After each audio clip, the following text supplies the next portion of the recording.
Good afternoon friends. এটা হচ্ছে আমার ছাদ বাগানের একটা ডালিম গাছ। আগের বছর এই গাছটায় 10টা মতো ডালিম হয়েছিল। এর আপাতত বয়স হচ্ছে 1.5 বছর। তবে কি জাতের গাছ সেটা এক্স্যাক্টলি আমার মনে নেই। নার্সারি থেকে যখন এনেছিলাম কিছু একটা নাম তো বলেছিল, তবে মনে নেই।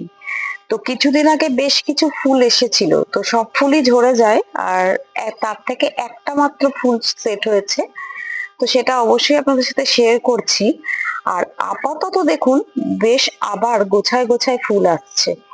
এবং এই গাছটার কিন্তু এটাই নিয়ম, জানেন তো, আগের বছরও দেখেছি প্রায় সারা বছরই ফুল এসছে এবং ডালিম ধরতেই থেকেছে।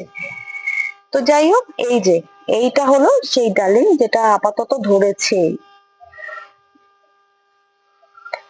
তো যদি আমার ভিডিওটা আপনাদের ভালো লেগে থাকে তাহলে অনেক অনেক ভালোবাসা দিয়ে আমার পাশে থাকবেন। আর হ্যাঁ, চ্যানেলটা সাবস্ক্রাইব করতে ভুলবেন না কিন্তু। টাটা।